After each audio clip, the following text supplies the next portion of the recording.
यो मानवीय संवेदनशीलताको गम्भीर असफलता हो जसको नैतिक जिम्मेवारी सरकार र रासोपाले लिनुपर्छ। यो लोकतन्त्र होइन, यो नियन्त्रित तानाशाहतर्फको यात्रा हो।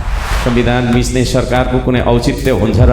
यहाँ त रुल अफ ल त परको कुरा भयो, रुल बाई ल पनि होइन, रुल बाई विल भइराखेको छ। जनताले यसलाई रूपान्तरण भनेर बुझ्ने कि निर्लज्जताको पराकाष्ठ भनेर चिन्ने?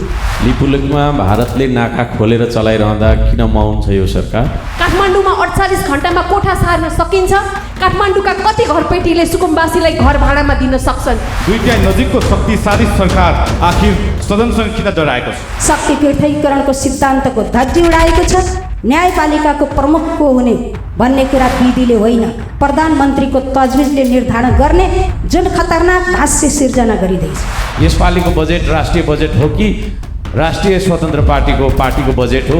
यहाँ त मृत्युको पनि वर्ग र जात छ, क्लास एन्ड कास्ट हुँदो रहेछ। सम्माननीय सभामुख महोदय, गरिब भुइँ मान्छेको मृत्युलाई त बेवास्ता गरिदो रहेछ। हिजोको दिनमा सत्तारूढ पार्टीका साथीहरूले भनेको सुनेका थियौँ, मानिसको जीवन प्रमुख हो, सिंहदरबार त संयौं बनाउन सकिन्छ। आज म उक्त पार्टीका साथीहरूलाई प्रश्न गर्न चाहन्छु, खोला किनारमा बस्ने गरिब मानिसको जीवन हुन्छ कि हुँदैन?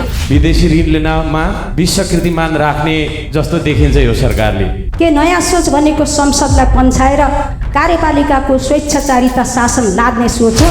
संसद संविधान र कानुनभन्दा माथि कसरी हुन सक्छ? नेपाली सेनालाई सीमा रक्षामा त्यता पठायो कि सुकुम्बासी बस्तीमै दादागिरी देखाउँदै बस्यो? संसद छल्नु भनेको जनमत नमान्नु हो, लोकतन्त्र नमान्नु हो। सांसदहरूको अधिकार कुण्ठित गर्ने काम बन्द होस् कि अब यो देशमा राजनीतिक आस्था मरेको हो? सरकारलाई हाई सन्चो मानेर बस्न दिँदैनौँ।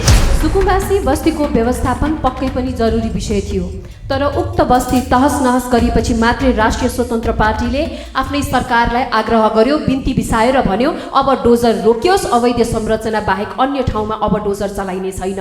यो बिन्ती तब बिसाइयो जब दुईजना गरिबले आफूले दुःख गरेर बनाएको टहरा भत्किएपछि आत्महत्या गर्न विवश भएका थिए। उहाँहरूको जीवन नै समाप्त हुँदा समेत सरकारले कुनै सम्वेदना प्रकट गरेको सुनिएन, केही वक्तव्य निकालेको पनि सुनिएन। यस घटनाबाट के बुझ्ने?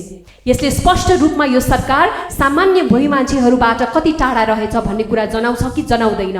यहाँ त मृत्युको पनि वर्ग र जात छ, क्लास एन्ड कास्ट हुँदो रहेछ। सम्माननीय सभामुख महोदय, गरिब भुइँ मान्छेको मृत्युलाई त बेवास्ता गरिदो रहेछ।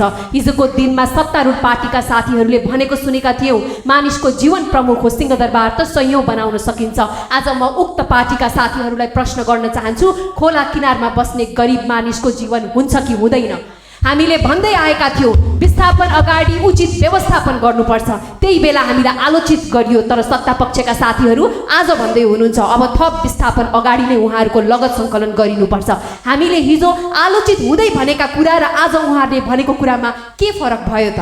होल्डिङ सेन्टरमा सुकुम्बासीहरूले भरेको फारममा उद्धार गरिएको जस्तो स्थान जस्ता शब्दहरू प्रयोग गरिएको छ। के उद्धार गरिएको भन्ने ठाउँमा जबरजस्ती डोजर चल्दछ? के उद्धार गरिएको भन्ने ठाउँमा घर भत्काइन्छ? रातिको समयमा 48 घण्टाको पनि समय नदिकन डोजर चलाउने निर्णयलाई उद्धार भन्न मिल्छ? काठमाडौँमा 48 घण्टामा कोठा सार्न सकिन्छ? काठमाडौँका कति घरपेटीले सुकुम्बासीलाई घर भाडामा दिन सक्छन्? सम्मान सहित डोजर चलाउनुलाई उद्धार भनिन्छ? यो मात्र नीतिगत त्रुटि होइन, यो मानवीय संवेदनशीलताको गम्भीर असफलता हो जसको नैतिक जिम्मेवारी सरकार र रासोपाले लिनुपर्छ भन्ने माग गर्दछु। उद्धार भएको भए उहाँहरूको लगत सङ्कलन पहिला गरिन्थ्यो, उद्धार भएको भए उहाँहरूलाई उचित ठाउँमा लगेर पहिले व्यवस्थापन गरिन्थ्यो। उद्धार त उचित मानवीय हस्तक्षेप यानि कि गुड ह्युमन इन्टरभेन्सन मार्फत हुन्छ, मेसिनको हस्तक्षेप मसिन इन्टरभेन्सन मार्फत होइन। यहाँ त रुल अफ ल त परको कुरा भयो, रुल बाई ल पनि होइन, रुल बाई विल भइराखेको छ। म एउटा कुरामा ध्यानाकर्षण गराउन चाहन्छु, तत्कालीन अवस्थामा यो विधेयक नितान्त रूपमा आवश्यक देखिएको भए तापनि प्रक्रियागत हिसाबले हुँदा चाहिँ प्रतिनिधि सभालाई सरकारले व्यवस्था गरेको हो कि भन्ने कुरा देखिन्छ। अझ भनौँ प्रतिनिधि सभालाई छायामा पारेको हो कि भन्ने पनि भान हुन्छ। प्रतिनिधि सभा सरकारको कठपुतली होइन, तपाईहरूलाई लाग्ला यो मेरो कुरा होइन। यही सदनमा अहिले उपस्थित भन्नुभएको माननीय मन्त्रीज्यूको कुरा हो, जुन अहिले सत्ता पक्षमा हुनुहुन्छ। आज प्रतिपक्षबाट सत्ता पक्षमा उहाँ त्यो बेलमा जाँदै गर्दाखेरि यो विचारमा उहाँ किन अडान लिन सकिराख्नु भएको छैन? नेपालको संविधानको धारा 114ले बाध्यात्मक अवस्थामा मात्रै अध्यादेश जारी गर्न सकिन्छ भनिरहेको छ। आज मान्यज्यूलाई म सोध्न चाहन्छु, तपाईँले गत अघिल्लो सरकारको अधिवेशनमा हिजो अध्यादेशलाई लोकतान्त्रिक मूल्य र मान्यतामाथिको निर्मम आघात भन्दै यही सदन तताउनेहरू आज स्वयं त्यही बाटोमा निर्धक्क हिँडिरहनु भएको छ। यो राजनीतिक विवेकको परिपक्वता हो कि सत्ता सुविधा अनुसार बदलिएको नैतिकता? जनताले यसलाई रूपान्तरण भनेर बुझ्ने कि निर्लज्जताको पराकाष्ठ भनेर चिन्ने? सभामुख महोदय, दार्शनिक जोन स्टुआर्ट मिलले बहुमतको निरङ्कुशताको खतरा औल्याएका थिए। आज हामी त्यही खतराको सङ्घारमा छौँ। नयाँ सोच, नयाँ सरकार, नयाँ गति, नयाँ सङ्कल्प भन्ने आकर्षक नाराले जनताको मन त जितियो, तर व्यवहारले भनिरहेको छ के नयाँ सोच भनेको संसदलाई पन्छाएर कार्यपालिकाको स्वेच्छाचारिता शासन लाद्ने सोच हो? के नयाँ सङ्कल्प भनेको जनउत्तरदायित्वबाट पूर्णतः विमुख हुने अभ्यास हो? संसद आवन भइसकेपछि त्यसलाई स्थगन गर्दै अध्यादेश ल्याउनु सरकार आफ्ना निर्णयहरूमाथि उठ्ने प्रश्नहरूबाट भाग्न खोजेको कायरताको प्रमाण हो। यो अध्यादेशको श्रृङ्खला यतिमा रोकिँदैन।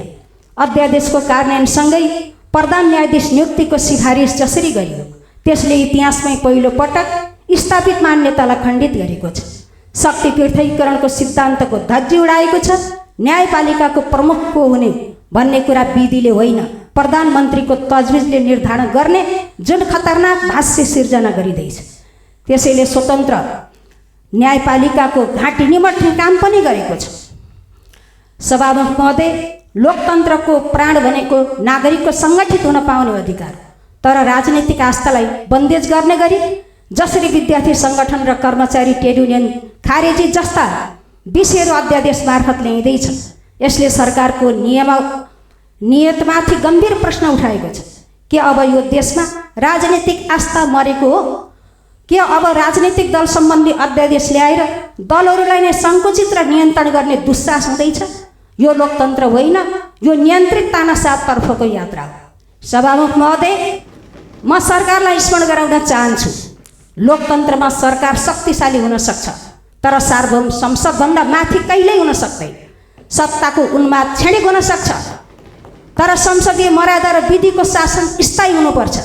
त्यसैले कार्यपालिकाको यो स्वेच्छाचारिता तत्काल बन्द गरियोस्, संसदको रुमन्त लिने, सांसदहरूको अधिकार कुण्ठित गर्ने काम बन्द होस् भन्दै प्रस्तुत सम्पूर्ण अध्यादेशहरू अविलम्ब खारेज गरियोस्। सम्माननीय सभामुख महोदय, म अर्को प्रसङ्ग उठाउन चाहन्छु। यो मुलुकका अव्यवस्थित बसोबासी र सुकुम्बासीहरूलाई डोजर आतङ्कबाट विचलित बनाइयो। यो घटनाको म निन्दा गर्न चाहन्छु। नेकपा एमाले दलका तर्फबाट निन्दा प्रकट गर्न चाहन्छु। सरकार कानुनको कुरा गर्छ, तर मेरा केही प्रश्नहरू छन्, म आफ्नो विचार राख्नुभन्दा प्रश्न राख्न चाहन्छु। लिपुलेखमा भारतले नाका खोलेर चलाइरहँदा किन मौन छ यो सरकार?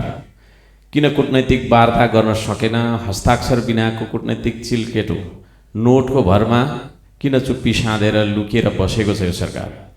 नेपाली सेनालाई सीमा रक्षामा त्यता पठायो कि सुकुम्बासी बस्तीमै दादागिरी देखाउँदै बस्यो?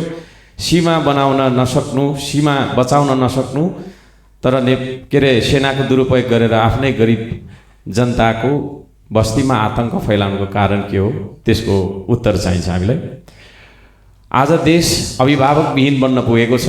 हजारौँ लाखौँ गरिब सुकुम्बासीहरूलाई बेघर बनाएर रुवाउने, आत्महत्या गर्न बाध्य बनाउने सरकार असफल भइसकेको हामीलाई महसुस भएको छ। संविधानको धारा 16 को 1 सम्मानजनक बाँच्ने अधिकार, संविधानको धारा 37 को 1 आवासको अधिकार मौलिक हक उल्लङ्घन गरेको छ यो सरकारले। संविधान मिच्ने सरकारको कुनै औचित्य हुन्छ र? गरिबका भत्किएका बस्ती अनि बिजोग गरी राखिएका होल्डिङ सेन्टर्समा प्रधानमन्त्री जानुभयो कि जानुभएको छैन? कि आफ्नै कार्यालयमा लुकी बस्नुभएको छ? हामी उत्तर चाहन्छौँ। सरकारले आफै विधि थिति मिचेर अध्यादेश ल्यायो। लोकतन्त्रको याद दिलाउनु पर्ने भयो। नागरिक सर्वोच्चतालाई संसदको सर्वोच्चताले स्थापित गर्दछ। संसद छल्नु भनेको जनमत नमान्नु हो, लोकतन्त्र नमान्नु हो। विधि र थिति बसाउन किन सकेन यो सरकारले? सरकार आफैले लोकतन्त्रलाई किन कमजोर बनाउने दिशामा गयो? सरकार चलाउनेलाई अब अङ्कगणित समेत सिकाउनु पर्ने बाध्यता आयो। सामान्य हिसाब समेत सिकाउनु पर्ने बाध्यता आयो। संवैधानिक परिषद सम्बन्धमा 6 सङ्ख्यामा 3 कसरी बहुमत भयो? चौथो वरियतालाई पहिलो देख्ने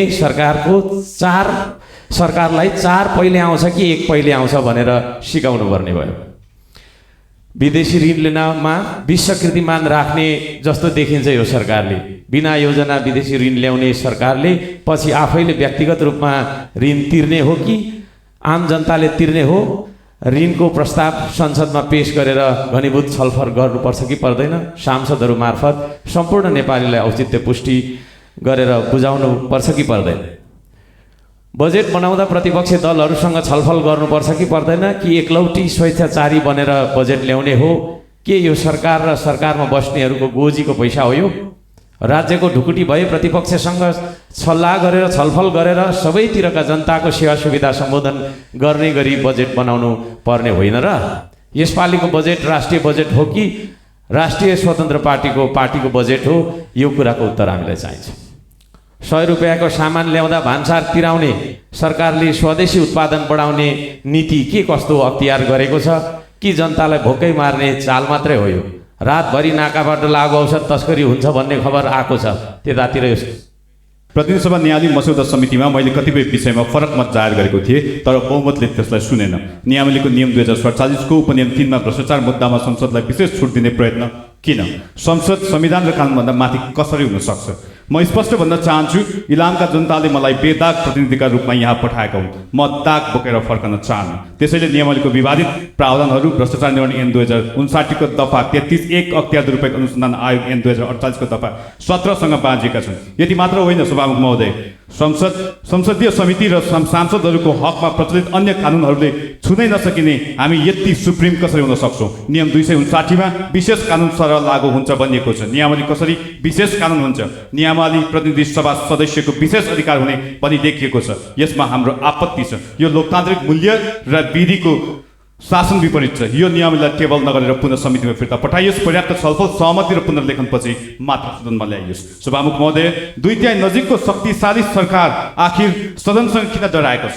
किन अध्यादेशको बाटो समाएर संसदलाई कमजोर बनाउन खोजिँदैछ? अध्यादेश ल्याउने नआउने भन्ने हाम्रो भनाइ होइन, तर अध्यादेश संसदको भावना र आवश्यकता अनुसार आउनुपर्छ। सत्ता सहजताको साधन बन्नु हुँदैन। अहिलेको अध्यादेश त्यस अनुकूल छैन, जसको दफामा हामी सदनमा जवाब खोज्नेछौँ। सरकारलाई हाई सन्चो मानेर बस्न दिँदैनौँ। अन्य विषयमा बहस गर्दै गरौँला, तर छुटाउनै नमिल्ने विषय हो संवैधानिक परिषद सम्बन्धी अध्यादेशको। यो अध्यादेशले संविधानको मर्म र संविधानवादलाई कतैबाट पनि फाइदा पुर्याएको छैन। गणपूर्वक सङ्ख्या तोक्ने विषय संविधानको परिकल्पना हुनै सक्दैन। त्यसमाथि 6 सदस्यमा प्रधानमन्त्री सहित 3 जनाले गर्ने निर्णय कसरी बहुमत हुन सक्छ? अध्यादेशको हरेक क्लजमा प्रधानमन्त्रीलाई हाइपर पावर दिइएको छ। प्रधानमन्त्री सहज हुन्छ भनेर संवैधानिक परिषदको कल्पना संविधानमा गरिएको होइन, जसलाई नेपाली काङ्ग्रेस पार्टी र संसदीय दलको नेताले 7 बुँदा स्पष्ट भाषामा लिखित असहमति र प्रतिवाद गर्नुभएको छ। सभामुख महोदय, सहर सुन्दर बनाउने नाममा यो सरकारले डोजर चलायो, तर दुर्भाग्य त्यो डोजरले केवल टहरा भत्काएन, नागरिकको भरोसा पनि भत्कायो। राज्यले विकासको नाममा विपन्नको छानोमाथि प्रहार गर्यो र अन्ततः खोटाङका इन्द्रबहादुर राईको ज्यान दियो।